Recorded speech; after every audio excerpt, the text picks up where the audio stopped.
Viewers, good afternoon, and thank you again for choosing us as Heavens TV. Thank you for making us your #1 TV station. My name is David Ndeda, and this is the Dominion Desk. And as always, we have said this is a show where we attempt to give you a how on how to answer your when and your why.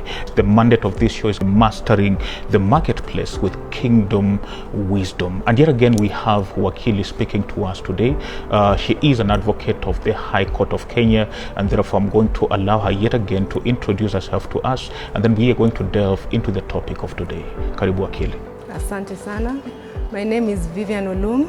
I'm an advocate of the High Court of Kenya and the managing partner at Olum Advocates.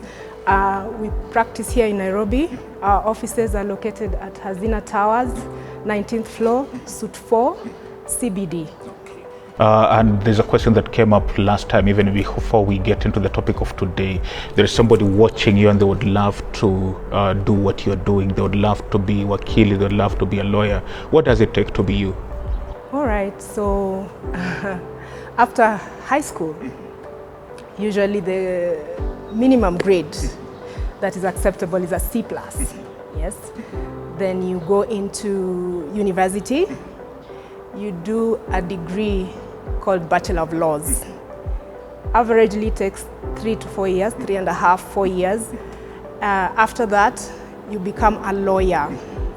Then after that, you go to the Kenya School of Law to do a diploma, which when you complete enables you now to become an advocate of the High Court of Kenya. Okay. Yes. Now, we are going to delve into a topic that is affecting actually millions of Kenyans, and that is land acquisition, or rather basically land ownership. Now, you are looking forward to purchase a piece of land, or you're looking forward to delve into the real estate investment, and maybe even better still, you just want to know about land ownership. What are your rights as a landowner?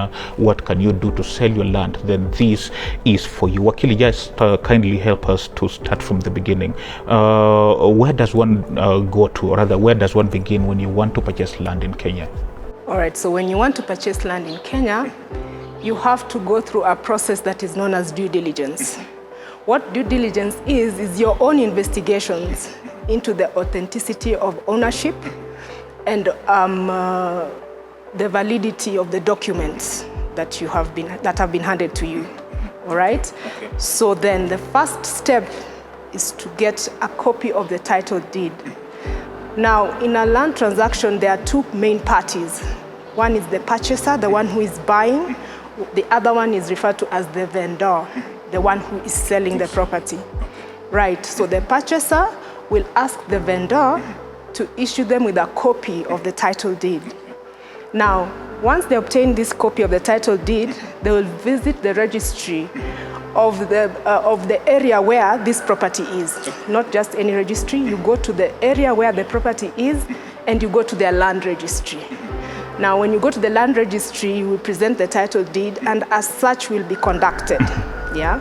Now, in this search, what you're looking for is you're looking for the registered owner. Okay. Yeah, that registry is what confers ownership of a property. Okay. So you're going there to check who is registered under this said property. Of land, yeah. Yes. Then you're looking at the size of the property. Okay. If it is the same as what is on the title. Number 3, you're checking for encumbrances, something called encumbrances. An encumbrance is a restriction that would limit the rights of the owner, right? A restriction such as having taken up a loan, so there is something called a charge over the property.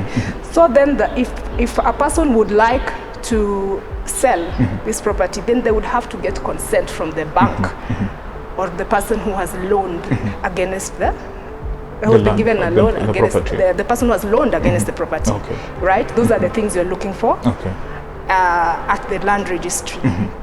Right? Okay. And then also at this registry, once all that is established, then you can request for a map.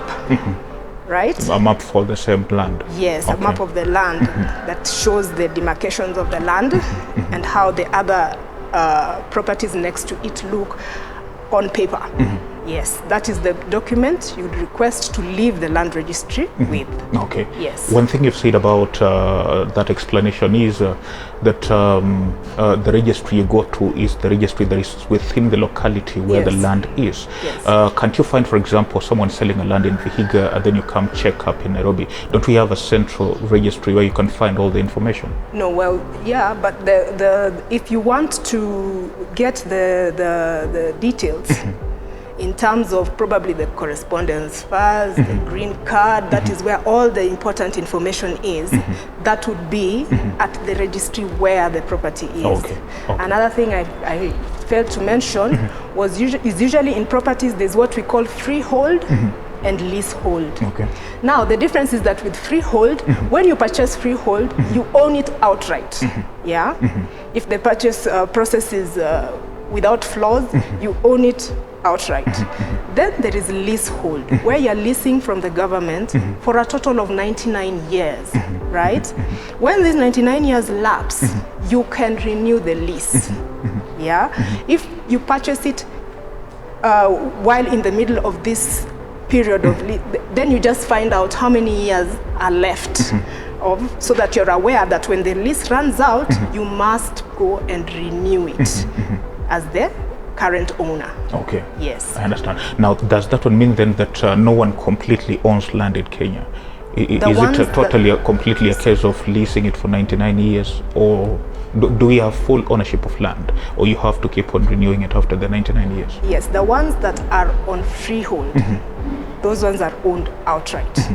But the ones that are on leasehold, you pay something called rent and rates to the government. To the government. Yes.